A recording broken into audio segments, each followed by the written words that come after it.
जिस आदमी को सबने सालों तक सिर्फ एक डरा हुआ नौकर समझा, आज वही बंदूक लेकर हवेली का असली मालिक बनकर खड़ा था। लेकिन किसी को अंदाज़ा भी नहीं था कि तिजोरी के खुलते ही ऐसा सच बाहर आने वाला है जो रेयांश और आरोही की पूरी ज़िंदगी बदल देगा। नमस्कार दोस्तों, आप सभी का एक बार फिर से हमारे चैनल पर स्वागत है। उम्मीद है कि आपको हमारी कहानियाँ पसंद आ रही होंगी और हर एपिसोड का आप भरपूर आनंद ले रहे होंगे।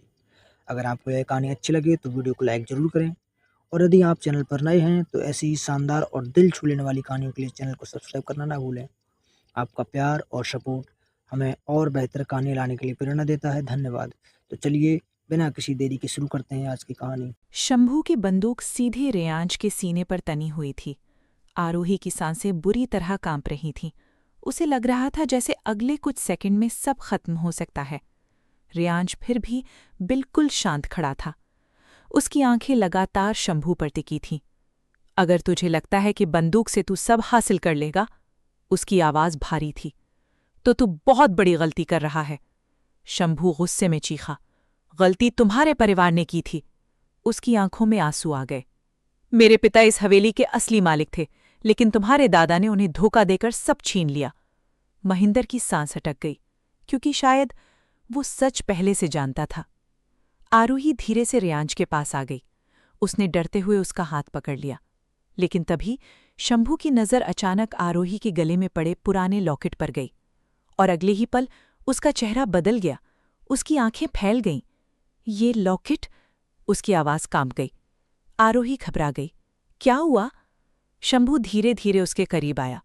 उसकी आंखों में अब गुस्सा नहीं था, सिर्फ सदमा था। ये लॉकेट तुम्हें कहाँ मिला? आरोही ने कांपती आवाज में कहा। ये मेरी माँ का था। ये सुनते ही शंभू जैसे पत्थर बन गया। उसके हाथ से बंदूक धीरे धीरे नीचे होने लगी। रेयांश ने तुरंत मौका देखकर आरोही को पीछे किया, लेकिन शंभू अब किसी और ही दुनिया में खो चुका था। उसकी आंखें भर आईं। नहीं, उसने बहुत धीरे से कहा, ये नहीं हो सकता। आरोही डरते हुए बोली, तुम ऐसा क्यों बोल रहे हो? शंभू की सांसें तेज हो गईं। उसने कांपते हाथ से उस लॉकेट की तरफ इशारा किया, क्योंकि ऐसा ही लॉकेट मैंने अपनी बहन को दिया था। पूरा कमरा सन्न रह गया। आरोही की आंखें फैल गईं। महिंदर ने धीरे से सिर उठाया। रेयांश भी कुछ सेकंड तक कुछ बोल ही नहीं पाया, और अगले ही पल शंभू की आंखों से आंसू निकल पड़े। आरोही, तुम मेरी बहन की बेटी हो। पूरा कमरा जैसे उसी पल जम गया। आरोही की सांसें रुक चुकी थीं। उसकी आंखें लगातार शंभू पर टिकी थीं, जैसे उसका दिमाग ये बात मानने से इनकार कर रहा हो। नहीं, उसकी आवाज़ कांप गई। ये झूठ है। शंभू की आंखों से आंसू लगातार बह रहे थे। उसने धीरे धीरे अपनी जेब से एक पुरानी तस्वीर निकाली। तस्वीर पूरी पुरानी हो चुकी थी, किनारे फटे हुए थे, लेकिन उसमें खड़ी लड़की का चेहरा साफ दिखाई दे रहा था। आरोही के हाथ कांप गए, क्योंकि वो चेहरा बिल्कुल उसकी माँ जैसा था। वही आंखें, वही मुस्कान, वही लॉकेट। ये मेरी छोटी बहन थी। शंभू की आवाज़ टूट रही थी। आर्या? आरोही की आंखों से आंसू गिर पड़े। उसकी माँ का असली नाम, जो शायद उसने सालों बाद किसी और के मुंह से सुना था। रेयांश धीरे धीरे आरोही की तरफ मुड़ा। उसने पहली बार उसके चेहरे पर इतना दर्द देखा, जैसे उसकी पूरी दुनिया फिर से टूट गई हो। शंभू कांपती आवाज़ में बोलता रहा, जब हवेली छीनी गई तब हम सब बिखर गए। मैं और मेरी बहन अलग हो गए। मैंने उसे बहुत ढूंढा, लेकिन वो कभी नहीं मिली। उसने आंसू पोंछे। और सालों बाद मुझे पता चला कि वो इसी हवेली में थी। पूरा कमरा फिर खामोश हो गया। आरोही की सांसें भारी हो चुकी थीं। तो आप जानते थे कि मैं कौन हूँ? शंभू ने धीरे से सिर झुका लिया। शुरू में नहीं, लेकिन जब मैंने पहली बार तुम्हारे गले में वो लॉकेट देखा, मुझे शक हो गया था। रेयांश की मुट्ठियां कस गईं। तो तू इतने साल हवेली में सिर्फ बदला लेने के लिए रहा? शंभू की आंखें अचानक फिर बदल गईं। उनमें दर्द के साथ नफरत भी लौट आई। हाँ, उसकी भारी आवाज़ कमरे में गूंजी। मैं इस परिवार को उसी दर्द में जलता देखना चाहता था जिसमें मेरा परिवार जला था। आरोही पीछे हट गई। उसका दिल टूट रहा था, क्योंकि जिस आदमी को वो अभी अपना खून समझने लगी थी, वो उन्हीं लोगों को ख़त्म करना चाहता था जिनसे वो प्यार करने लगी थी। तभी अचानक तिजोरी के अंदर से हल्की बीप की आवाज़ आने लगी। Beep, beep, beep. सबकी नज़र तुरंत उस विशाल काली तिजोरी पर गई। महेंद्र की आंखें डर से फैल गईं। नहीं, उसकी सांस अटक गई। ये टाइम लॉक है। रियांश तुरंत उसकी तरफ मुड़ा। क्या मतलब? महेंद्र कांपते हुए बोला। अगर गलत चाबी या गलत कोड डाला जाए तो तिजोरी खुद को सील करने से पहले अंदर रखा सब कुछ जला देती है। पूरा कमरा सन्न रह गया। आरोही का दिल जोर से धड़कने लगा। मतलब सारे सबूत खत्म हो जाएंगे? महेंद्र ने धीरे से सिर हिलाया। शंभू घबरा गया। नहीं। वो तेजी से तिजोरी की तरफ भागा, लेकिन तभी बीप की आवाज अचानक तेज हो गई। Beep beep beep. और अगले ही पल तिजोरी की स्क्रीन पर लाल रंग में कुछ शब्द चमकने लगे। Final lock activated. पूरा माहौल डर से भर गया। रियांश तुरंत आगे बढ़ा। सब पीछे हटो। लेकिन तभी तिजोरी के अंदर से किसी लड़की की बहुत धीमी आवाज सुनाई दी। बचाओ। आरोही की सांस रुक गई। उसने डरकर तिजोरी की तरफ देखा। फिर वही आवाज आई, बहुत कमजोर, बहुत टूटी हुई। प्लीज मुझे बाहर निकालो। मालविका के हाथ कांपने लगे। हे भगवान! रियांश तुरंत तिजोरी के पास पहुंचा। उसने जोर से दरवाजा पीटना शुरू किया। कौन है अंदर? लेकिन अंदर से सिर्फ किसी के रोने की आवाज आ रही थी।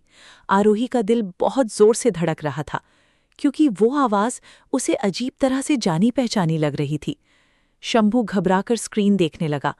लाल लाइट लगातार ब्लिंक कर रही थी। Final lock activated. 2:59। टाइमर शुरू हो चुका था। महेंद्र की सांसें तेज हो गईं। 3 मिनट बाद सब जल जाएगा। रियांश गुस्से में चीहा, कोड क्या है? महेंद्र कांपते हुए बोला, मुझे नहीं पता, सिर्फ तुम्हारे पिता जानते थे। सबकी नजर तुरंत रियांश के पिता की तरफ गई। उनका चेहरा पूरी तरह सफेद पड़ चुका था, जैसे वो किसी पुराने डर में वापस चले गए हों। कोड बोलिए। आरोही लगभग रो पड़ी, लेकिन वो चुप थे। रियांश ने गुस्से में उनका कॉलर पकड़ लिया। अगर अंदर किसी की जान चली गई ना, तो मैं आपको कभी माफ नहीं करूंगा। उनकी आंखों से आंसू निकल पड़े। उन्होंने कांपते होंठों से कहा, कोड आर्या की जन्म तिथि है। आरोही की सांस अटक गई। उसकी मां? रियांश तुरंत स्क्रीन के पास गया। उसने जल्दी जल्दी नंबर डाले, लेकिन एरर। पूरा कमरा सन्न रह गया। टाइमर अब और तेजी से चल रहा था। 184। आरोही की आंखों में डर भर गया। गलत है। रियांश के पिता ने सिर पकड़ लिया। नहीं, यही था। तभी अचानक शंभू की आंखें फैल गईं, जैसे उसे कुछ याद आ गया हो। रुको। वो धीरे धीरे आगे आया। आर्या हमेशा अपनी जन्मतिथि उल्टी लिखती थी। रियांश ने तुरंत दूसरी तरफ से नंबर डाले। कुछ सेकंड तक स्क्रीन ब्लिंक करती रही। फिर एक्सेस ग्रांटेड। घर। विशाल तिजोरी धीरे धीरे खुलने लगी। सबकी सांसें रुक गईं। दरवाजा खुलते ही अंदर से ठंडी हवा बाहर आई, और अगले ही पल आरोही की आंखें फैल गईं। तिजोरी के अंदर एक लड़की बैठी थी। उसके हाथ बंधे हुए थे, चेहरा आंसुओं से भरा हुआ, और वो डर से कांप रही थी। रियांश की सांस अटक गई। कियारा? आरोही की आंखें फैल चुकी थीं। उसका दिल इतनी तेज धड़क रहा था जैसे सीने से बाहर निकल आएगा। कियारा! उसकी कांपती आवाज पूरे तहखाने में गूंज गई। तिजोरी के अंदर बैठी कियारा बुरी तरह कांप रही थी। उसके हाथ रस्सियों से बंधे हुए थे, चेहरे पर आंसुओं के निशान थे, और सांसें इतनी तेज चल रही थीं जैसे वो बहुत देर तक अंदर बंद रही हो। रियांश तुरंत उसके पास पहुंचा और रस्सियां खोलने लगा। कियारा, तुम्हें यहाँ किसने बंद किया? कियारा की आंखों से आंसू निकल पड़े। वो कुछ बोल ही नहीं पा रही थी। आरोही भी उसके पास बैठ गई। उसने कांपते हाथों से उसका चेहरा पकड़ा। डरो मत, अब तुम सुरक्षित हो। लेकिन तभी कियारा ने डरकर रियांश के पीछे देखा। उसकी आंखों में अचानक वही पुराना खौफ लौट आया। वो, उसकी आवाज टूट रही थी, वो यही है। पूरा माहौल फिर डर से भर गया। रियांश तुरंत पीछे मुड़ा, लेकिन वहां कोई नहीं था, सिर्फ अंधेरा और सीलन भरी ठंडी हवा। महेंद्र धीरे धीरे आगे आया। कौन? कियारा की सांसें तेज हो गईं। जिसने मुझे यहां बंद किया था। उसके होंठ कांप रहे थे। वो हमें बाहर नहीं जाने देगा। आरोही का दिल बैठ गया। कौन है वो? कियारा कुछ सेकंड तक चुप रही, फिर बहुत मुश्किल से उसने कहा, विक्रांत। पूरा तहखाना सन्न रह गया। शंभू पीछे हट गया। नहीं, वो मर चुका है। कियारा जोर से रो पड़ी। नहीं, वो जिंदा है। रेयांश की सांस अटक गई। तुमने उसे देखा? कियारा ने कांपते हुए सिर हिलाया। उसने मुझे यहां बंद किया था। वो बार बार कह रहा था कि हवेली का सच बाहर नहीं आना चाहिए। आरोही की आंखों से आंसू गिरने लगे। अब ये कहानी सिर्फ लालच या बदले की नहीं रह गई थी। कुछ ऐसा था जो सालों से अंधेरे में छुपा हुआ था। तभी अचानक ऊपर कहीं बहुत जोर से किसी दरवाजे के बंद होने की आवाज गूंजी। धड़ाम। और उसी पल पूरे तहखाने की बत्तियां एक साथ बुझ गईं। सब कुछ घने अंधेरे में डूब गया। फिर उसी अंधेरे में किसी आदमी की धीमी हंसी सुनाई दी और उसके बाद एक आवाज गूंजी, तुम लोगों को तिजोरी खोलनी नहीं चाहिए थी। आरोही की सांसें बुरी तरह कांप रही थीं। उसने डरकर रेयांश का हाथ कसकर पकड़ लिया। उस आदमी की आवाज अब भी चारों तरफ गूंज रही थी। मैंने तुम्हें पहले ही रोका था। धीमी, भारी और डर से भरी हुई आवाज, जैसे वो इंसान बहुत पास खड़ा हो, लेकिन दिखाई कहीं नहीं दे रहा था। रेयांश ने गुस्से में चिल्लाकर कहा, सामने आ। कुछ सेकंड तक सिर्फ सन्नाटा रहा। फिर अचानक किसी की कदमों की आवाज सुनाई दी। ठक ठक ठक। आरोही का दिल तेजी से धड़कने लगा। अंधेरे में कोई धीरे धीरे उनकी तरफ बढ़ रहा था। तभी बिजली जैसी हल्की रोशनी चमकी और उस एक पल में एक चेहरा दिखाई दिया। कियारा डर कर चीख पड़ी, विक्रांत! पूरा तहखाना जैसे जम गया। सामने सच में विक्रांत खड़ा था। वही चेहरा, वही आंखें, लेकिन अब वो पहले से ज्यादा डरावना लग रहा था। उसके चेहरे पर हल्के जलने के निशान थे और आंखों में अजीब सी नफरत। आरोही की सांस अटक गई। ये जिंदा कैसे है? विक्रांत धीरे धीरे मुस्कुराया, लेकिन उस मुस्कान में इंसानियत नहीं थी। मौत इतनी आसान नहीं होती। उसकी भारी आवाज पूरे तहखाने में गूंज गई। रेयांश गुस्से में उसकी तरफ बढ़ा। तूने ये सब क्यों किया? विक्रांत की आंखें अचानक बदल गईं। उनमें दर्द उतर आया। क्योंकि तुम लोगों ने मेरी जिंदगी बर्बाद कर दी। उसने कांपते हाथ से रेयांश के पिता की तरफ इशारा किया। इन लोगों ने। महेंद्र धीरे से बोला, विक्रांत, उस रात हादसा था। झूठ! विक्रांत चीख पड़ा। उसकी आवाज पूरे तहखाने में गूंज गई। मेरे पिता को मारा गया था। पूरा माहौल फिर सन रह गया। आरोही की आंखें फैल गईं। क्या? विक्रांत की सांसें तेज हो चुकी थीं। उस रात आग में सिर्फ तुम्हारी मां नहीं मरी थी आरोही। उसकी आवाज कांप रही थी। मेरे पिता भी उसी रात गायब हुए थे। रेयांश की आंखें सिकुड़ गईं। तो तुझे लगता है हमारे परिवार ने उन्हें मारा? विक्रांत धीरे धीरे मुस्कुराया। लगता नहीं, उसने बहुत धीमी आवाज में कहा, मुझे यकीन है। तभी अचानक तहखाने के पीछे वाली दीवार से किसी के जोर जोर से पीटने की आवाज आने लगी। धड़ धड़ धड़, जैसे कोई अंदर बंद हो। आरोही की सांसें बुरी तरह कांप रही थीं। उसने डरकर रेयांश का हाथ कसकर पकड़ लिया। उस आदमी की आवाज अब भी चारों तरफ गूंज रही थी। मैंने तुम्हें पहले ही रोका था। धीमी, भारी और डर से भरी हुई आवाज, जैसे वो इंसान बहुत पास खड़ा हो, लेकिन दिखाई कहीं नहीं दे रहा था। रेयांश ने गुस्से में चिल्लाकर कहा, सामने आ। कुछ सेकंड तक सिर्फ सन्नाटा रहा। फिर अचानक किसी की कदमों की आवाज सुनाई दी। ठक ठक ठक। आरोही का दिल तेजी से धड़कने लगा। अंधेरे में कोई धीरे धीरे उनकी तरफ बढ़ रहा था। तभी बिजली जैसी हल्की रोशनी चमकी और उस एक पल में एक चेहरा दिखाई दिया। कियारा डर कर चीख पड़ी, विक्रांत! पूरा तहखाना जैसे जम गया। सामने सच में विक्रांत खड़ा था। वही चेहरा, वही आंखें, लेकिन अब वो पहले से ज्यादा डरावना लग रहा था।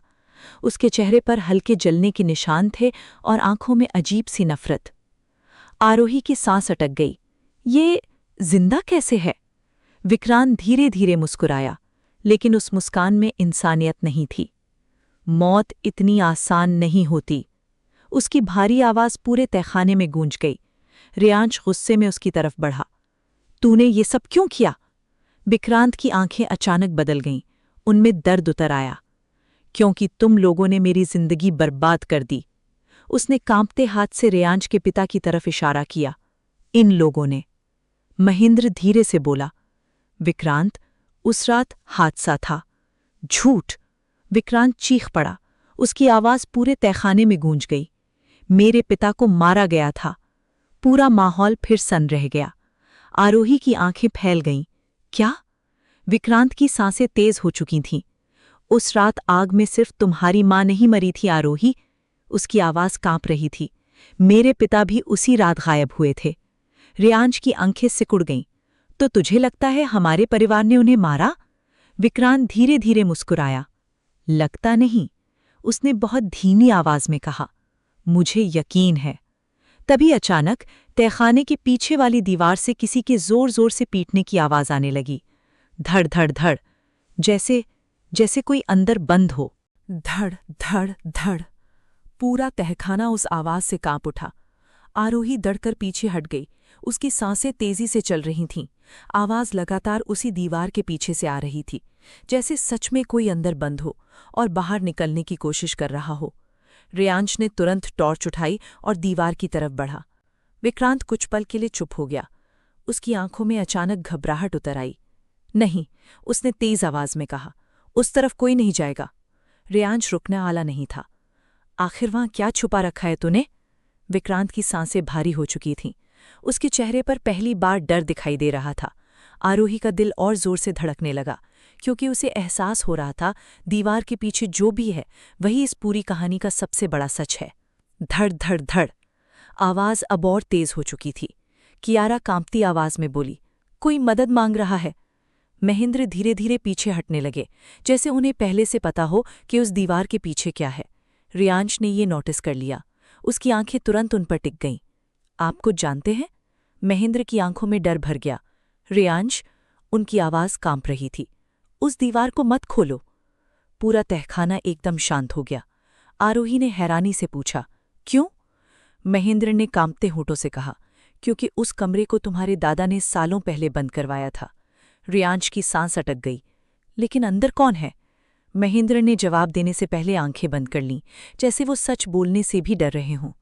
फिर बहुत धीरे से बोले, विक्रांत के पिता। पूरा तहखाना सन रह गया। आरोही की आंखें फैल गईं। क्या? लेकिन वो तो मर चुके थे।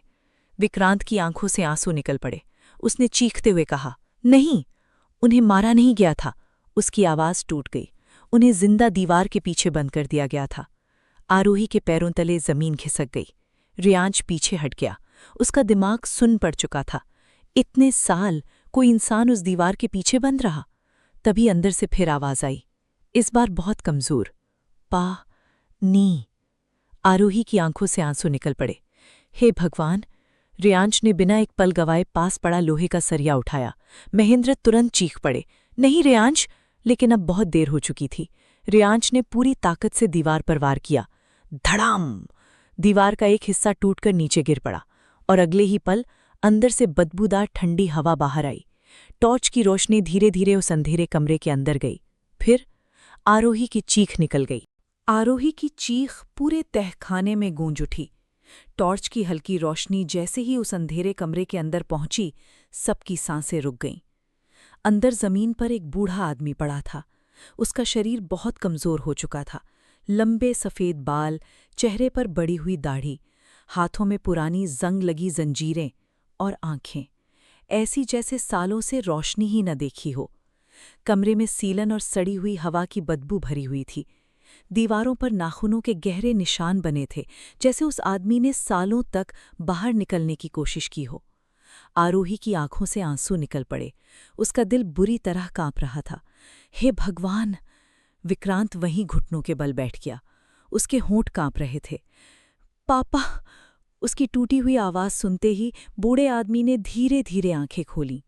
टॉर्च की रोशनी सीधे उसके चेहरे पर पड़ रही थी। कुछ सेकंड तक वो कुछ समझ ही नहीं पाया। फिर उसकी नज़र विक्रांत पर पड़ी और अगले ही पल उसकी आंखों से आंसू बह निकले। विक्रांत! पूरा तहखाना जैसे उसी पल जम गया। विक्रांत रोते हुए उसके पास गया और उनके हाथ पकड़ लिए। मैं आ गया पापा। उसकी आवाज़ बुरी तरह टूट रही थी। मैं आपको यहाँ से निकाल लूँगा। आरोही चुपचाप ये सब देख रही थी। उसका दिल दर्द से भर चुका था। इतने साल कोई इंसान इस अंधेरे कमरे में जिंदा कैद रहा। रियांश भी पूरी तरह सुन खड़ा था। उसकी नज़र धीरे धीरे अपने पिता की तरफ गई। उनकी आंखें झुकी हुई थीं। चेहरे पर शर्म, डर और पछतावा साफ दिखाई दे रहा था। तभी बूढ़े आदमी ने कांपती आवाज में कहा, मुझे बाहर निकालो। रेयांश तुरंत आगे बढ़ा। उसने जंजीरें तोड़ने की कोशिश की, लेकिन वो बहुत मजबूत थे। महेंद्र की आंखों में आंसू आ गए।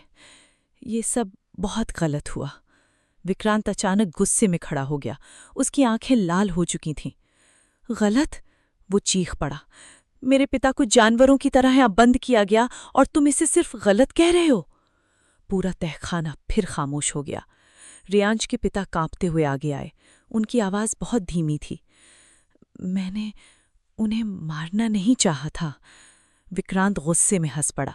उसकी आंखों से आंसू लगातार गिर रहे थे। तो क्या किया था? उसकी आवाज टूट गई। जिंदा दफना दिया? आरोही की सांसें भारी हो गईं। तभी बूढ़े आदमी ने बहुत मुश्किल से हाथ उठाया। उसकी उंगली सीधे रेयांश के पिता की तरफ थी। और फिर उसने कांपते होठों से कहा, सबसे बड़ा सच अभी बाकी है। पूरा तहखाना सन रह गया। रेयांश धीरे से आगे बढ़ा। कौन सा सच? बूढ़े आदमी की सांसें टूट रही थीं, लेकिन अगले ही पल उसने वो शब्द कहे जिन्होंने सबको अंदर तक हिला दिया। आरोही इस हवेली की असली वारिस है। आरोही की सांस रुक गई। उसकी आंखें फैल चुकी थीं। क्या? उसकी कांपती आवाज पूरे कमरे में गूंज गई। रेयांश भी कुछ सेकंड तक बिल्कुल चुप खड़ा रहा, जैसे उसका दिमाग ही बात समझ ही नहीं पा रहा हो। विक्रांत के पिता की सांसें बहुत तेज चल रही थीं, लेकिन उनकी आंखों में पहली बार डर नहीं था, जैसे वो सालों से दबा सच आखिर बोल देना चाहते हों। आरोही की माँ, उन्होंने मुश्किल से कहा, इस हवेली के असली मालिक की बेटी थी। शंभू की आंखें फैल गईं। मतलब? उसकी सांस अटक गई। आर्या दीदी? वो धीरे धीरे पीछे हट गया। पूरा कमरा एक अजीब सन्नाटे में डूब चुका था। आरोही का दिल इतनी तेज धड़क रहा था कि उसे लग रहा था वो गिर जाएगी। नहीं, उसने कांपते हुए सिर हिलाया। मेरी माँ ने कभी कुछ नहीं बताया। विक्रांत के पिता की आंखों से आंसू निकल पड़े, क्योंकि वो तुम्हें इस लालच से दूर रखना चाहती थीं। रेयांश की नज़र धीरे धीरे अपने पिता पर गई, और इस बार उनकी खामोशी ही सब कुछ बता रही थी। आरोही की आंखें नम हो गईं। तो इतने सालों से? उसकी आवाज़ टूट गई। ये हवेली मेरी थी? कोई जवाब नहीं आया, क्योंकि अब सच सबके सामने था। रेयांश के पिता धीरे धीरे नीचे बैठ गए। उनके हाथ कांप रहे थे। मैं मजबूर था। उनकी भारी आवाज़ पूरे तहखाने में गूंजी। अगर सच बाहर आ जाता तो सब खत्म हो जाता। आरोही की आंखों में आंसू भर गए। सब खत्म? उसने दर्द से कहा। आपने मेरी माँ छीन ली, इतने लोगों की जिंदगी बर्बाद कर दी, और आपको सिर्फ हवेली की पड़ी थी। उनकी आंखें झुक गईं, क्योंकि इस बार उनके पास खुद को बचाने के लिए कोई झूठ नहीं बचा था। तभी अचानक ऊपर हवेली में किसी औरत के चीखने की आवाज़ गूंजी। आह! पूरा तहखाना कांप उठा। कियारा डर गई। ऊपर कोई है? रेयांश तुरंत सतर्क हो गया। उसने टॉर्च उठाई, लेकिन तभी ऊपर से भागते कदमों की आवाज़ आने लगी। ठक ठक ठक, जैसे कोई बहुत तेजी से हवेली के अंदर भाग रहा हो। आरोही का दिल जोर से धड़कने लगा, क्योंकि वो आवाज़ उसे जानी पहचानी लग रही थी। और अगले ही पल ऊपर से एक आदमी की भारी आवाज़ गूंजी। आरोही, बाहर मत आना। वो आवाज़ वो बिल्कुल पहचानती थी। रेयांश? उसकी कांपती आवाज़ धीरे से निकली, लेकिन रेयांश तो उसके सामने खड़ा था। फिर ऊपर कौन था? महेंद्र की आंखों में डर उतर आया। विक्रांत भी कुछ सेकंड के लिए चुप हो गया। ऊपर से फिर भागते कदमों की आवाज़ आई, ठक ठक ठक, और उसके बाद किसी चीज़ के टूटने की जोरदार आवाज़। धड़ाम! कियारा डरकर आरोही के पास आ गई। हमें यहाँ से बाहर चलना चाहिए। लेकिन तभी ऊपर से फिर वही भारी आवाज़ गूंजी, इस बार और करीब से। आरोही, जल्दी भागो! आरोही का दिल जैसे रुक गया, क्योंकि अब उसे एहसास हो चुका था। वो आवाज़ रेयांश जैसी जरूर थी, लेकिन रेयांश की नहीं थी। रेयांश ने तुरंत टॉर्च उठाई और सीढ़ियों की तरफ बढ़ गया। सब लोग पीछे रहना। उसकी आवाज़ सख्त थी। आरोही उसे अकेले जाने नहीं देना चाहती थी। वो तुरंत उसके पीछे भागी। ऊपर पहुंचते ही पूरा हवेली अजीब तरह से शांत लगी। बारिश अब भी लगातार हो रही थी, हवा से खिड़कियां हिल रही थीं और लंबा कॉरिडोर पूरी तरह खाली था। लेकिन फर्श पर गीले पैरों के निशान साफ दिखाई दे रहे थे, जैसे कोई अभी अभी वहां से भागा हो। रियांश धीरे धीरे उन निशानों के पीछे बढ़ने लगा। आरोही का दिल तेजी से धड़क रहा था। हर कदम के साथ डर और बढ़ता जा रहा था। निशान सीधे पुराने मेहमान वाले कमरे तक जा रहे थे। दरवाज़ा आधा खुला हुआ था। अंदर अंधेरा था। रियांश ने धीरे से दरवाज़ा खोला। ची! कमरे के अंदर सब बिखरा पड़ा था। पुराना आईना टूटा हुआ था, पर्दे हवा से उड़ रहे थे और दीवार पर खून से कुछ लिखा हुआ था। आरोही की सांस रुक गई, क्योंकि वहां लिखा था, सच अभी अधूरा है। तभी अचानक कमरे के अंदर वाले बाथरूम से किसी की खांसने की आवाज आई। रियांश तुरंत उस तरफ बढ़ा। उसने झटके से दरवाजा खोला और अगले ही पल उसकी आंखें फैल गईं। अंदर एक आदमी जमीन पर बैठा था, पूरा घायल, चेहरे पर खून और बिल्कुल रियांश जैसा। आरोही की चीख निकलते निकलते रह गई। उसकी आंखें डर से फैल चुकी थीं। बाथरूम के फर्श पर बैठा वो आदमी बिल्कुल रियांश जैसा दिख रहा था। वही चेहरा, वही आंखें, वही आवाज। बस उसके चेहरे पर गहरे घाव थे और पूरा शरीर खून से सना हुआ था। कुछ सेकंड तक कमरे में कोई कुछ बोल ही नहीं पाया। रियांश खुद भी जैसे पत्थर बन गया था। उसका दिमाग काम करना बंद कर चुका था।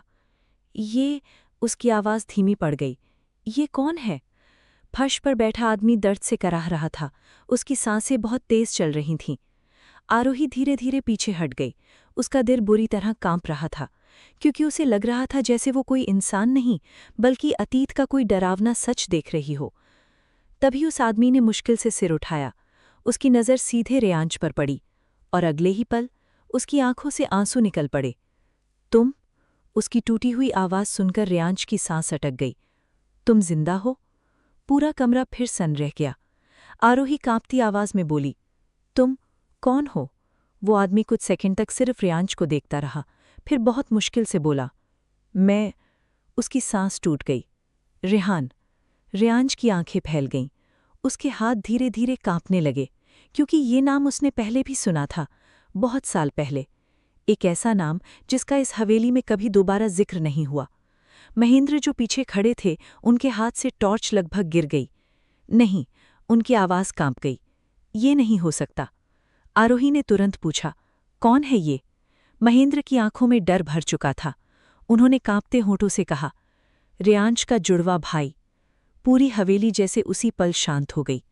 आरोही के पैरों तले जमीन खिसक गई। उसने हैरानी से रियांश को देखा। आपका भाई? रियांश खुद सांस लेना भूल चुका था। लेकिन मुझे तो बताया गया था कि वो बचपन में मर गया। रेहान दर्द से हल्का सा हंसा। उसकी आंखों में आंसू थे। मर गया था। उसकी आवाज़ टूट रही थी। कम से कम दुनिया को यही बताया गया। आरोही का दिल तेजी से धड़कने लगा। अब हर सच पिछले सच से ज्यादा खतरनाक होता जा रहा था। रियांश धीरे धीरे रेहान के पास बैठ गया। उसकी आंखें लगातार कांप रही थीं। अगर तुम जिंदा थे, उसकी आवाज़ भर आ गई, तो इतने साल कहाँ थे? रेहान की आंखें धीरे धीरे रियांश के पिता की तरफ उठीं और अगले ही पल पूरा माहौल फिर जम गया। इनसे पूछो। उसकी भारी आवाज़ कमरे में गूंज गई। रियांश के पिता पीछे हट गए। उनकी सांसें तेज हो चुकी थीं। चेहरे पर डर साफ दिखाई दे रहा था। रेहान की आंखों में दर्द भर गया। जिस रात हवेली में आग लगी थी, उस रात मुझे यहां से दूर भेज दिया गया था। आरोही ध्यान से उसकी हर बात सुन रही थी। रेहान आगे बोला, क्योंकि पापा डर गए थे। उसने गुस्से में कहा, उन्हें डर था कि अगर मैं सच जान गया तो सब खत्म हो जाएगा। रियांश की मुट्ठियां कस गईं। कौन सा सच? रेहान की आंखों से आंसू निकल पड़े और अगले ही पल उसने वो बात कही जिसने सबको अंदर तक हिला दिया। आग हादसा नहीं थी। उसकी आवाज़ टूट गई। उसे जानबूझकर लगाया गया था।